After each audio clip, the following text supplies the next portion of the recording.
Emmeline equips the ring that dropped from Vyloth the Corruptor for some extra vitality and aether resist.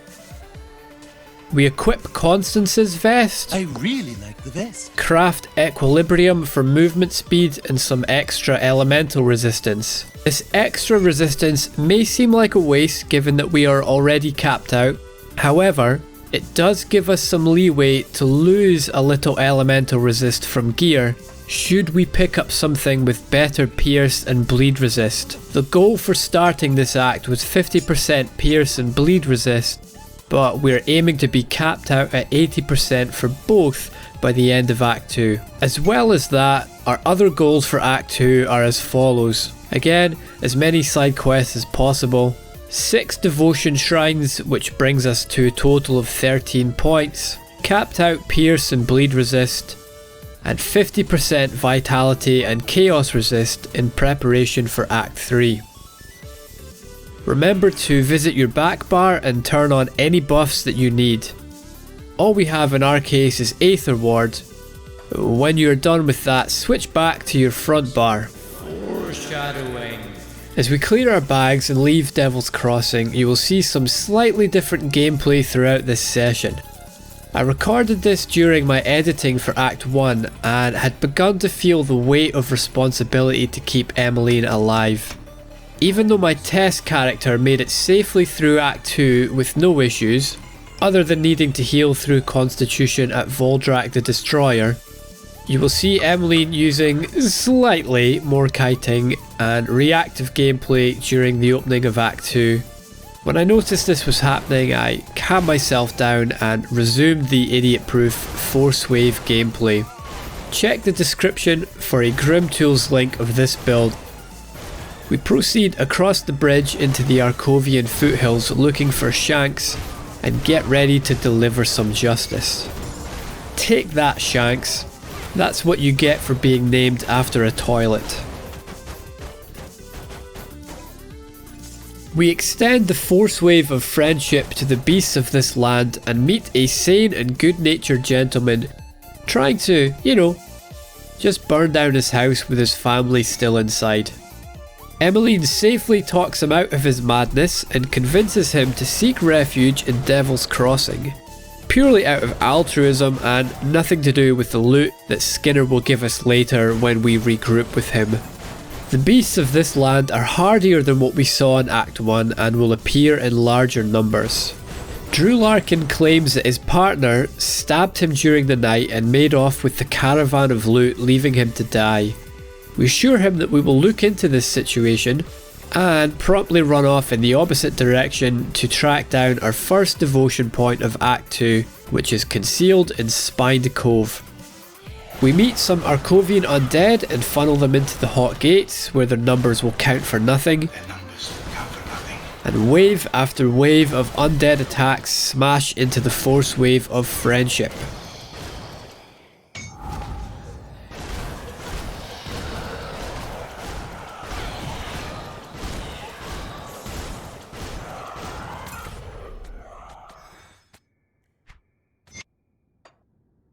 We take the next point of Falcon, exit the cave and go looking for the totem here.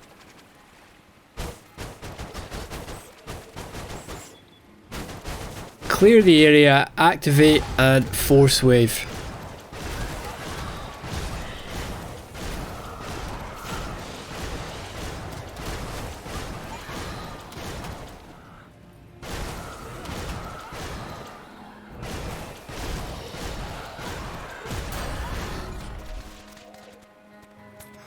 These boots are a perfect example of why I chose Equilibrium.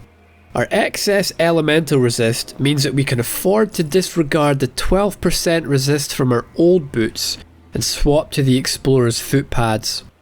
Our elemental resist is still overcapped, and we can pick up some bleed resist and movement speed.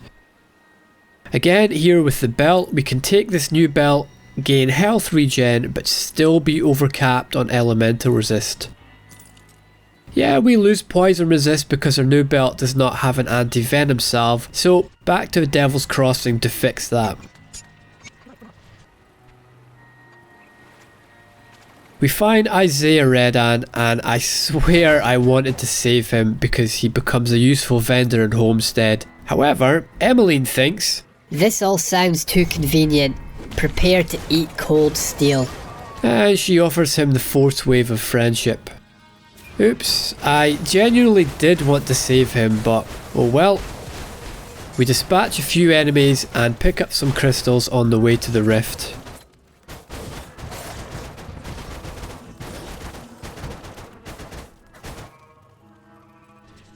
We meet the rovers and agree to go looking for their elder who has gone missing, and also we agree to find some dynamite to destroy the bandits' blockade. We find Staunton Mine and dispatch some bees. Bees are on the what now? Carefully looking through their nests to find some royal jelly, which will come in handy later for a rover's quest. Although we do receive short-term rewards for doing these faction side quests, the main reward is increasing reputation with them. At certain levels of reputation we can unlock useful crafting recipes and eventually resistance augments, which we will need when we enter ultimate difficulty. Several bees and 2 royal jellies later, we find Nicholas Baltazar and some dynamite.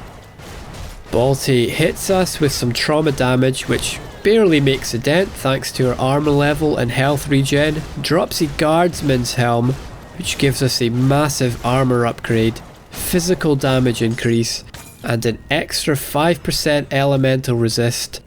And on top of that, +2 to force wave, which will have a significant impact in our damage for these lower level areas.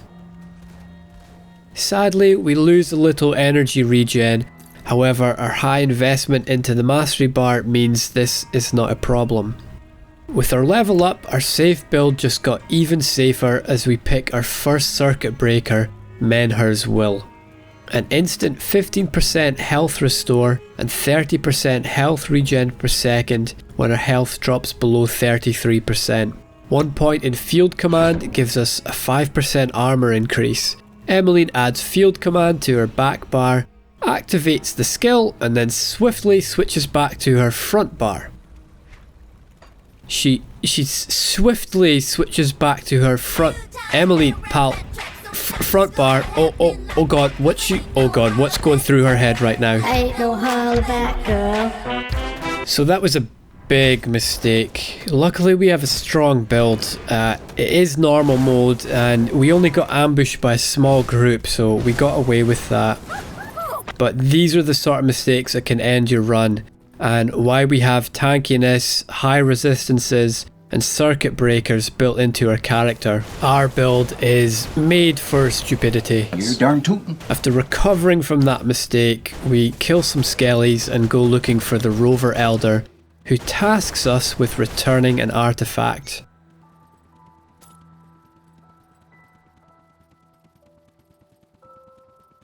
Emmeline blows up the bandits' barricade and goes looking for their hideout, only to be stopped by Josephine Redden, daughter of Isaiah, who we accidentally killed.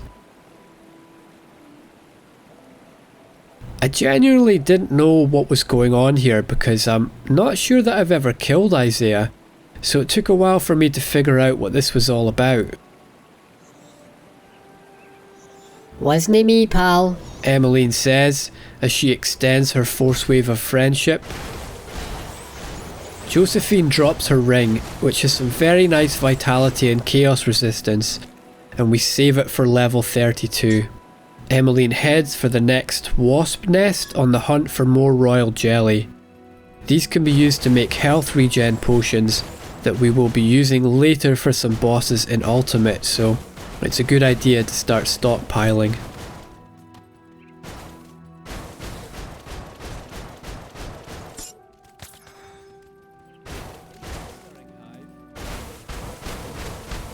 Into the Stirring Hive. Their numbers count for nothing. I've had trouble with the Queen in here on Veteran before, but on Normal, with this build, her poison barely puts a dent in her health. However, we do need to pop an energy potion, and this is due to us losing the regen when we swapped out that guardsman helm earlier.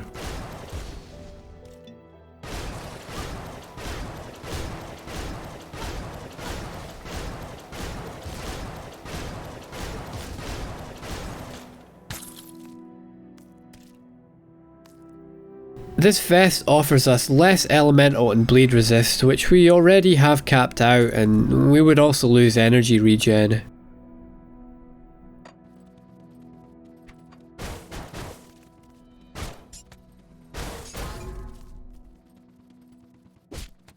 Level 22, we put 1 point into squad tactics for 8% to all damage and some casting speed.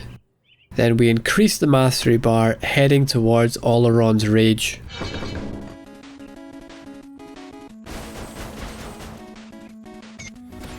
We make an offering at the next devotion shrine and spend the point in Falcon.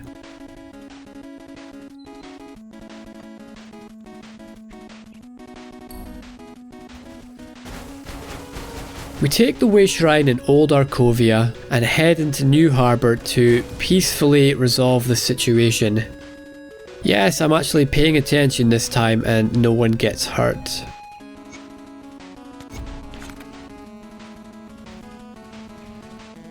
In the Rovers camp we pick up the Troll Slaying quest, then port back to Devil's Crossing to hand quest Sin. Skinner's family seal gives us an upgrade to pierce resistance, while losing a little vitality in aether. A worthwhile trade for Act 2. We add some ectoplasm to it and our helm, which will help with our energy regen, and I'm still waiting on a mark of the Traveller to drop for our boots.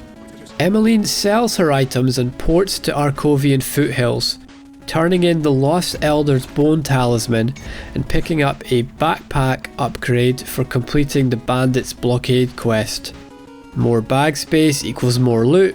More looting equals more tootin'. You darn tootin'. Emmeline ports back to Old Arkovia and reports to Quaid, who tasks us with destroying Cronley's gang's forges around their camp. So off we trot, extending our force wave of friendship to Golgoth the rampaging on the way. Two-handed overhead swing from these enemies delivers some nasty trauma damage, but thanks to our careful planning of this build, we barely fall below 3/4 health. Golgoth? More like tablecloth. Emmeline says disparagingly. We get a lucky drop of an ancient heart and some dynamite and head straight for Cronley's hideout. Is Emmeline going to fight the pit bosses? No, definitely not. It's not worth it on a hardcore run. I did beat them on my test character, but I had to run away quite a few times to heal through Constitution and kite them until they separated. But yeah, part of a hardcore playthrough, it's important to understand when to say no, when not to engage, and refrain from overconfidence. Remind yourself that overconfidence is a slow and insidious killer. So we bravely run away. Bravely ran away. And head deeper into the gang's territory, taking out some forges along the way. These guys pose no threat to us as we storm through their camp. There's a tempest in me. Madman Wilcox goes down to a few force waves, and we pick up a decent looking sword with energy regen, which we can equip at level 25.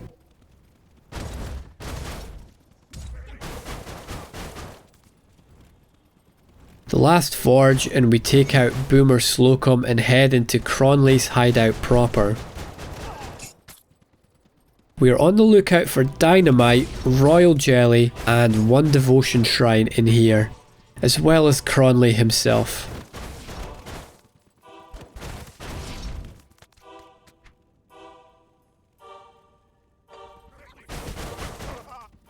Down here at the devotion shrine, make sure to smash the urn cluster because it contains the annals of Arkovia, which we need for a quest with the rovers. We put 1 point into veterancy for flat 4 health regen per second and an extra 5% per second, then 2 points into the mastery bar to rush towards Oleron's rage. The devotion point goes into Falcon to increase her physical and bleed damage.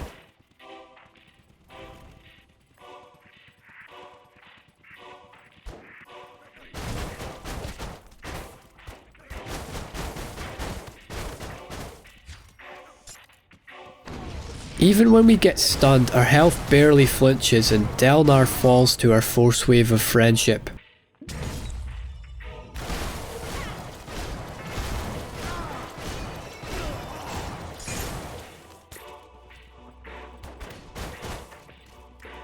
Here we meet Irene, the traitor from Devil's Crossing.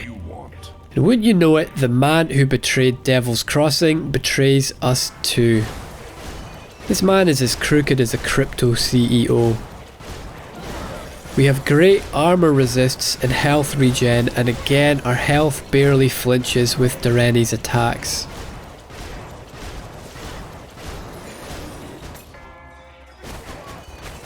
Deeper into the hideout we start finding more and more aether mutated monstrosities, but on the plus side, well, we also find some dynamite.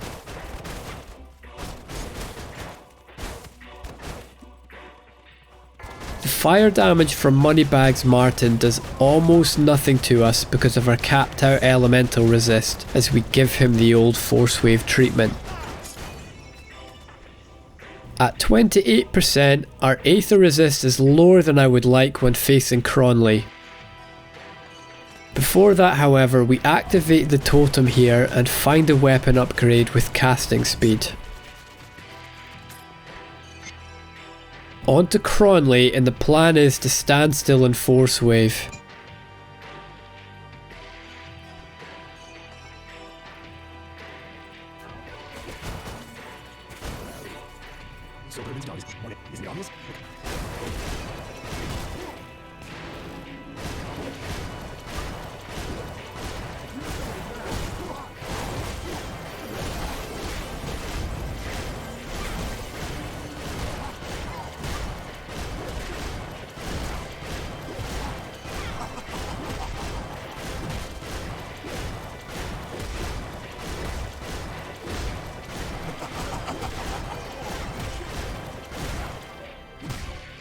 It all goes fine until he spawns in a few more mobs and my health drops to 50%. I panic a little here and move away from the pressure, return to the fight and eventually pop a health potion. Had I taken the potion straight away, there would have been no issue at all and we could have stood still and force waved. But again, we were in no danger and we still had Menher's will to back us up, should we have had another gutworm moment and fallen to 1/3 health. Emmeline gets lucky with the drop and picks up Frizzic's utility pack. 33% extra health regen, 28% extra energy regen, and +2 to field command. A fantastic item for our build, which we will be equipping straight away at level 24.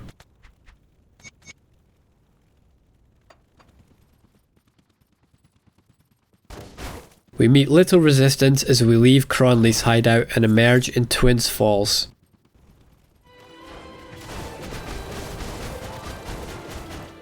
We activate the rift. Emmeline heads straight for the Undercity and the Devotion Shrine here, carefully avoiding the Colosseum. Yes, we will be avoiding any optional areas that offer little rewards. Again, anything that doesn't move us towards our 11 hardcore achievements is of little value to us, and in fact, puts us at greater risk of ending the run.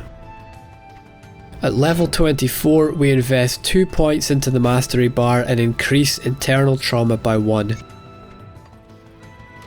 We pick up the Old Scars quest, which we can tick off pretty easily while in the Undercity, and make our way to the Devotion Shrine.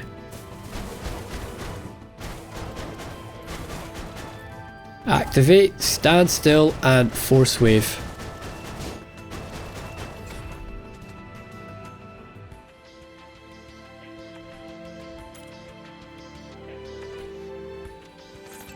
Moving on to the totem, we prepare ourselves to again extend our force wave of friendship.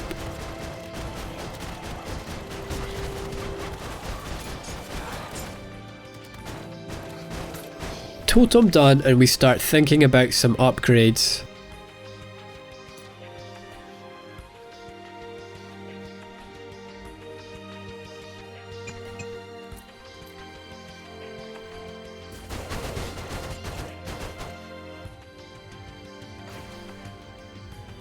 Back at Devil's Crossing, we upgrade our belt, weapon and shoulders, taking care to replace the components.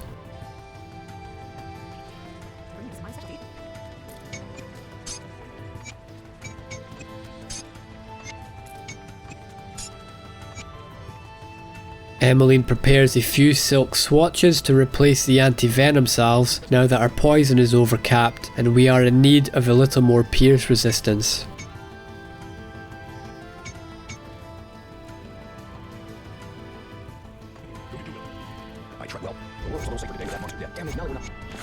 We clear our bags and complete Kasparov's quest. Replacing the anti-venom salve in our jacket with a silk swatch, our elemental, poison, pierce and bleed now all sit at 80%, or thereabouts. So we have a solid, safe build for the rest of Act 2.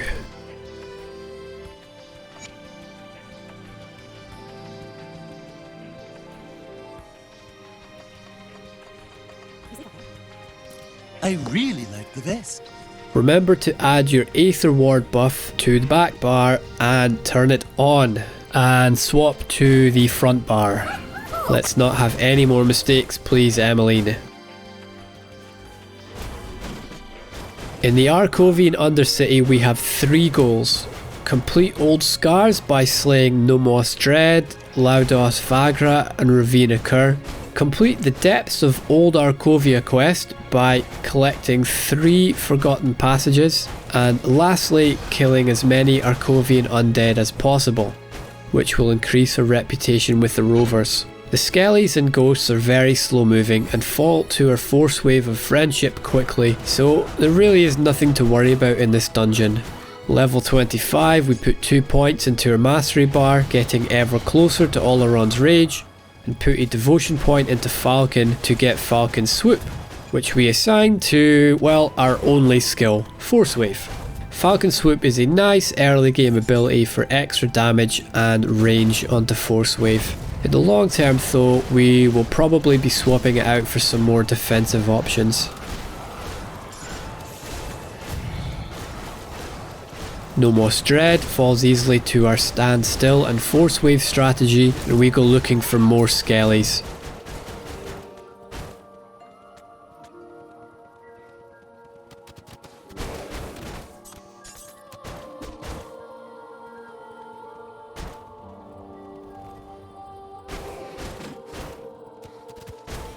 Here we drop a portal and head outside to activate the Broken Hills Rift.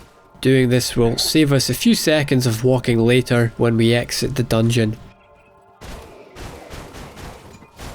I was getting worried at this point because I've usually found at least one forgotten passage by now.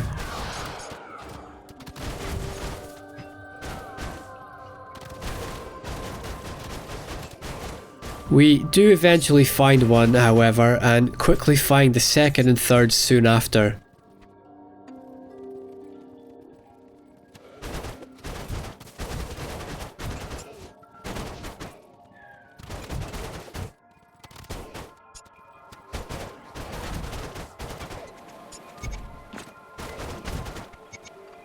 On to the next floor for more ghost hunting. Not bad, but I've seen better.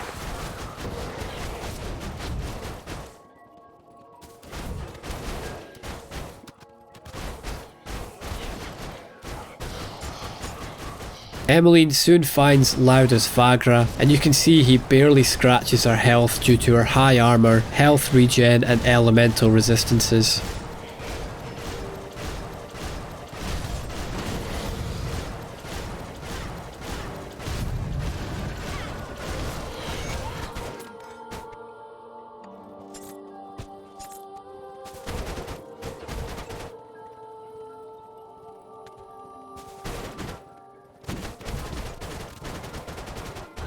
At level 26, we invest all points into the mastery bar to rush for Oleron's Rage and prepare to take on an undead totem.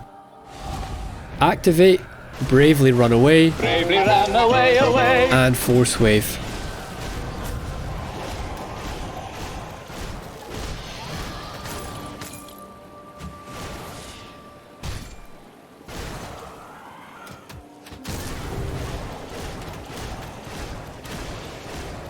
We get a very nice boots upgrade which we can use at level 30 for some physical damage boost.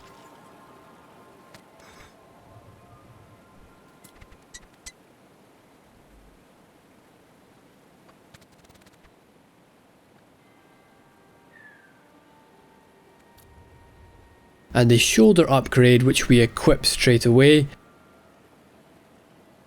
And add to it our spare silk swatch.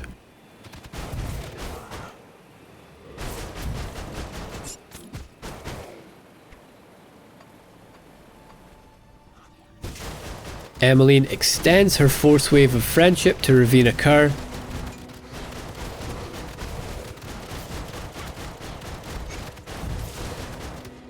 And we reach Despise status with our Kovian Undead. I'm not your buddy, Simpson. I don't like you. In fact, I hate you. Stay the hell away from me. Because from now on, we're enemies. The loot is pretty disappointing, much like the latest IP to be updated for a modern audience. You have not seen what I've seen. I've seen things you people wouldn't believe. You have not seen what I have seen. Emmeline moves onto the last level of this ruin and faces the boss of this dungeon, Kilrian the Tainted Soul.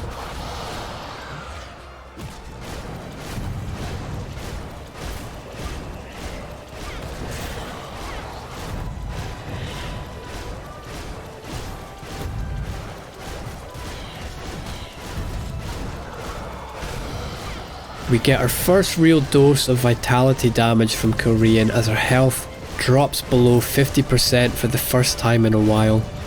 Emmeline pops a health potion and heals through it.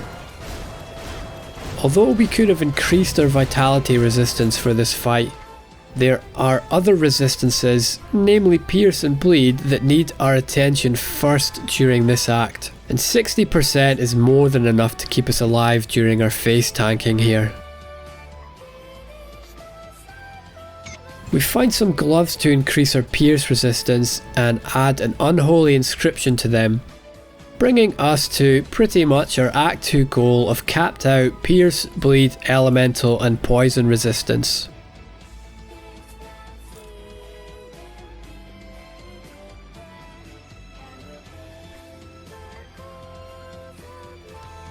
The plan for Devotions is to move towards Oleron's Rage, so we pick up some more purples in Hammer for some extra physical damage buffs.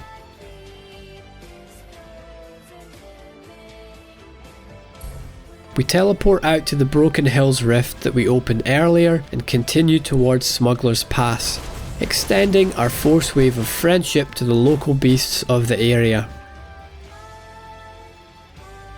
Emmeline searches out Lutra in the Broken Hills for the Merciful End quest, and our last devotion point of this act.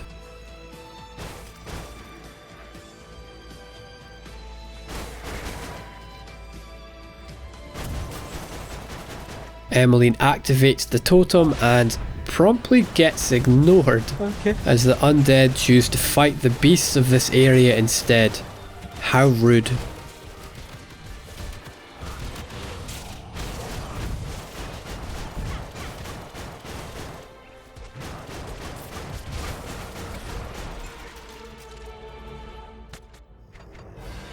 Emmeline ports back to Devil's Crossing to hand in quests and empty her bags.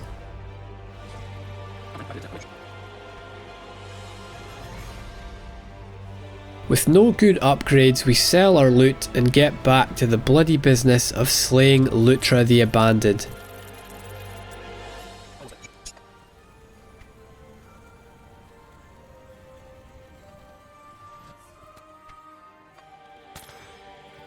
Notice again how our health barely flinches in these fights.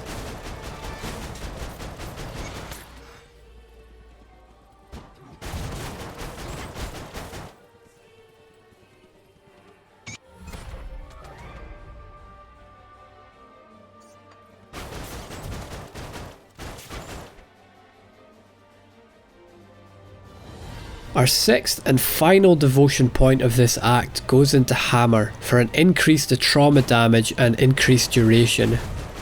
And we head northwest looking for Smuggler's Pass. Level 27 sees us putting 2 points into the mastery bar and increasing the damage of Force Wave.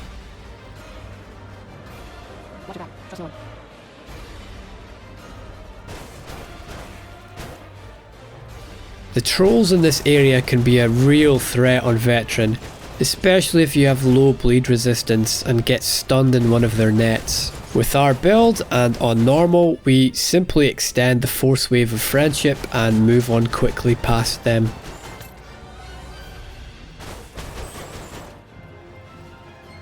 Smuggler's Pass contains the first real threat for Emmeline in the form of Voldrak the Destroyer. His two-hand overhead swing hits pretty hard and we will need to be careful here. Other than him though, we can just rush our way through these mobs with no difficulty.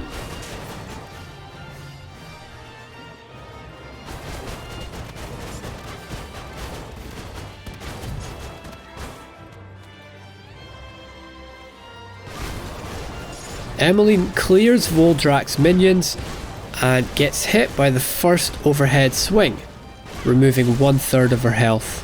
The second swing takes us down to half health and I start to get concerned.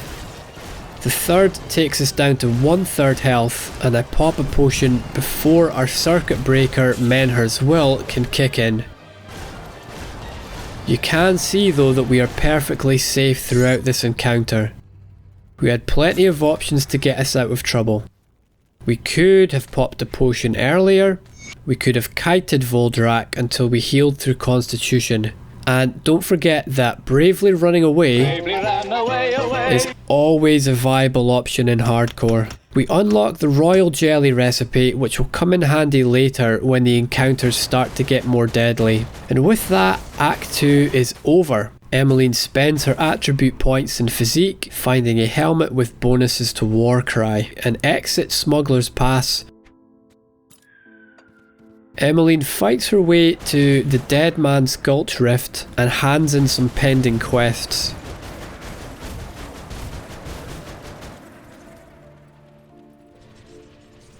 First to the Rovers camp in Old Arkovia, which gets us enough reputation to become respected by the Rovers. Oh yeah? Yeah, is that useful to you? Oh, you betcha, yeah. Yeah. This allows us to buy the runestone crafting recipe for Aether and Elemental resist in our helmet. Mark of Mogdrogan, which we can use eventually when we find some more or any Mark of the Travellers. It's a very expensive craft though. And Vengeful Wraith, which we will eventually need for cleansing devotion shrines later. Next, Broken Hills to hand in a Merciful End for an attribute point. Back to Devil's Crossing to check out the Faction Quartermaster. We pick up the recipe for Aether Soul for Aether resistance, the Devil's Cord belt for physical damage boost and +1 to every skill in Soldier. I would normally make and equip this belt straight away at level 35, except we got lucky with Physics Utility Pack and it's probably good enough to get us through the rest of normal mode.